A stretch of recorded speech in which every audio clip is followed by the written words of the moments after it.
Intuitivni navdih za teden od 25. do 31.5. Polnost. Polnost situacije, polnost doživljanja, polnost dogajanja. Vse to se bo dogajalo v tem tednu. Kadar je neka zadeva polna, se v bistvu dogaja to, da lahko preseže limit oziroma mejo polnosti in da se izlije oziroma da eksplodira oziroma da v bistvu preseže tisti volumen, v katerem se nahaja.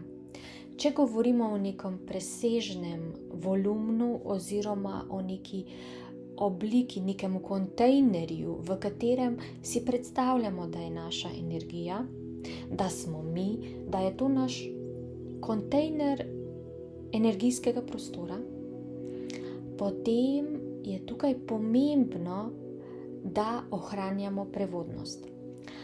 Če samo filamo, če samo dodajamo energijo in jo v bistvu ne dajemo v svet, je seveda tukaj prostor, ki ga ta energija napolni, in ko je enkrat poln, ne moremo več dodajati.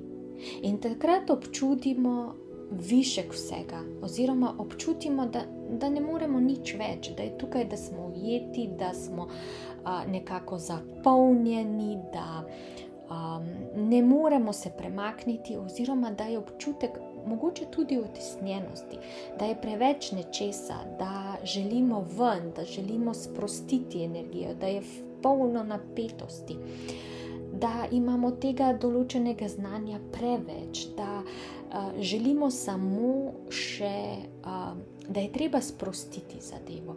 To pomeni, da moramo nekje narediti, odpreti čep oziroma dati to navzven, ne glede na kakšen način. In seveda je to pametno sprostiti na način, ki je prijazen okolici. Ne na način, ki bo škodoval svoji okolici, svojemu bližnjemu.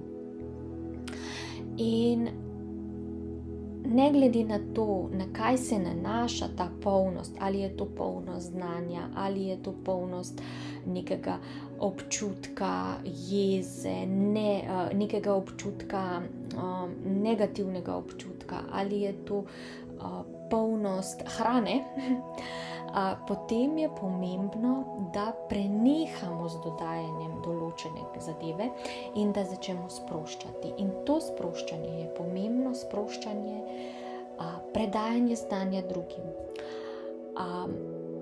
sproščanje jeze, vendar zopet poudarjamo, sproščanje v katero smer, sproščanje na nekaj oziroma v nekaj, čemur ne škodujemo.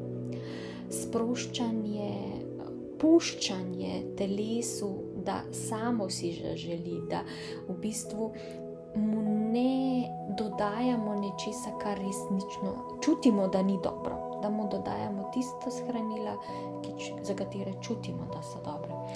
Tukaj je več nivojev v našem življenju, na katerih lahko občutimo to polnost. Vendar tukaj opisujemo sedaj energijsko polnost, z določenim čustvom, z določeno energijo, z določeno nečem, kar je v bistvu na videz nevidno, vendar nekako začutimo v telesu. In ko začutimo v telesu, pomeni, da je tega občutka preveč, da je te bolečine preveč, da je tega mogoče veselja tudi včasih preveč, da je v bistvu to veselje prehaja v neko histerično veselje in da je treba vse to uravnovesiti. In ravno v tem je poanta, da v bistvu začnemo na pravi način sproščati, kot da bi sprostili zrak v zračnici, ki je preveč napumpana.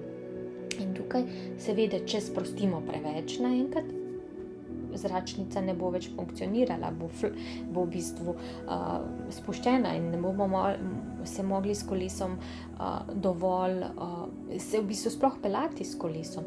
Če bomo spustili ravno prav, da bo naše kolo prilagodljivo za teren, bo v bistvu ta zračnica ravno prav napolnjena in preprosto bomo premagovali z lahkoto, bomo premagovali te ovire, ki nam bojo prišli na pot. In zopet smo tukaj pri kolesu, ki smo ga obravnavali že na začetku meseca. Tako da je pomembno, na kakšen način tudi sprostimo to energijo. Seveda z nekim občutkom, z neko zavestjo in v bistvu dejansko se bo ta polnost začela uravnavati in bo začela delovati kot pretočnost. Zato je pomembno, da ohranjamo to opazovanje svojega telesa na vseh nivojih in v bistvu sproščamo na pravi način svoja doživljanja. Toliko, vaši vodniki.